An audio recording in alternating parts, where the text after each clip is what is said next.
A man is alone in a cave. He is 40 years old. He is not a scholar. He is not a priest. He is a merchant from Mecca who has been coming to this place for years to sit in silence and think about the world. His name is Muhammad ibn Abdullah, and on a night in the month of Ramadan, in the year 610 CE, everything changed. Something entered the cave, a presence, a force he could not see, and it pressed against him so hard he thought he would die. Then it released him and spoke one word. Not pray, not submit, not believe. The first word ever spoken by the divine to the final prophet of Islam was Iqra, read. This is the moment Islam began, not with a sword, not with an army, not with a law, with a single word addressed to a man who said he could not read. And once you understand what that word meant and why it was the first, you will never see this faith the same way again. To understand what happened in that cave, you have to understand the world outside it. Arabia, in the 7th century, was a place of extraordinary beauty and brutal contradiction.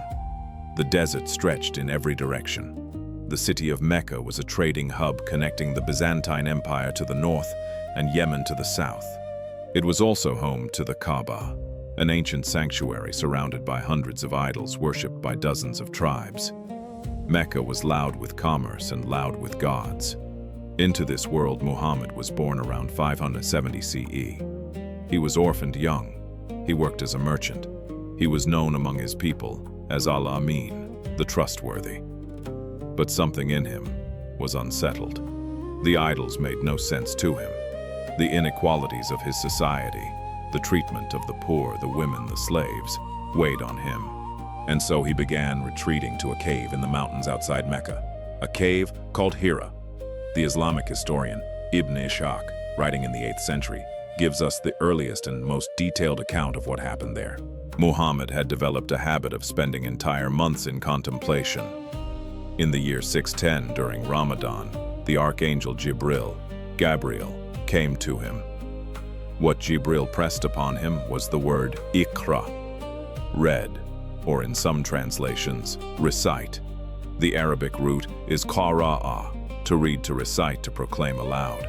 Muhammad answered, Ma ana biqari, I am not a reader, I cannot read. And the angel pressed him again, harder. 3 times the command came. 3 times Muhammad said he could not. And then the words came, not from him, but through him. Iqra bismi rabbika alladhi khalaq. Read in the name of your Lord who created man from a clinging substance. Read, and your Lord is the most generous, who taught by the pen, who taught man what he did not know. And these 5 verses, Surah Al-Alaq, verses 1 through 5, are considered by Islamic tradition and by modern scholarship to be the first words of the Quran ever revealed. They did not begin with theology. They began with a command to know. Now, consider what it means that the first word was read, not submit, not fight, not even pray. The God of the Quran introduced himself to humanity through an epistemological imperative, an instruction to seek knowledge. The scholar Karen Armstrong, in her biography of the Prophet, notes that the Arabic word Iqra carries a weight far beyond simple literacy. In 7th century Arabia, reading and recitation were acts of power. The spoken word was sacred. The memorized poem was currency. The transmitted story was law. To say read was to say engage with the world, think, know. The theologian Tariq Ramadan has written that this opening is a kind of declaration, that faith in Islam is not the suspension of the mind, but its activation. This is the concept that defines the entire revelation. Islam as an invitation to read the world. Muhammad ran from the cave. He was terrified. He descended the mountain shaking and went directly to his wife, Khadijah bint Khuwailid, a successful businesswoman 15 years his senior who had proposed marriage to him herself. He said, "Cover me," and she wrapped him in a cloak. And then she said something remarkable. She said, "God would never humiliate you. You care for your family. You carry the burdens of others. You are generous to your guests. You help the suffering." Khadijah was the first Muslim, not a warrior, not a man. a businesswoman who recognized the divine in her husband before he recognized it himself. She took him to her cousin, Waraka ibn Nawfal, a Christian scholar who had read the Hebrew scriptures. Waraka listened and said, "This is the Namus, the same angel who came to Moses.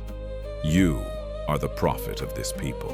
And then he said something the early tradition preserves with striking honesty. "I wish I were young so that I could live to see the day your people drive you out." Muhammad was shocked. "They will drive me out." And Waraka answered, "Every man who came with what you bring has been met with enmity." Many assume Islam began as a religion of triumph, a sudden revelation followed by swift conquest. But the historical record tells a different story. For 13 years after the Cave of Hira, Muhammad preached in Mecca and gained fewer than 100 followers. He was mocked. His followers were tortured. Bilal ibn Rabah, a black Ethiopian slave, was laid on burning desert sand with a boulder on his chest and told to renounce the new faith. He said only, "Ahad, Ahad, one, one," meaning, there is one God. The first 13 years of Islam were not years of power. They were years of what the Quran itself calls sabr, patient endurance. The first word of the revelation was read. The first years of Islam were a lesson in what it costs to know. There is a name for the written record of what began in that cave. It is called the Quran, from the same root as Iqra, the recitation, the thing meant to be read aloud, memorized, transmitted, spoken, and it still is.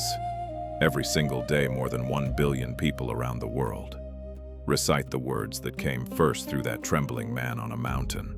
Children memorize them before they learn to write. The dying hear them whispered in their final moments. The Quran is not a book you read once. It is a book you return to the way you return to water. He could not read. He said so himself 3 times. And yet, what was transmitted through him became the most memorized text in human history.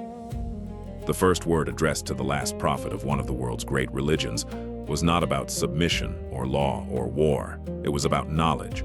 It was, read. Perhaps that is the oldest argument Islam makes. Not that you must believe, but that you must look. That the path begins not with the closing of the eyes, but with the opening of them.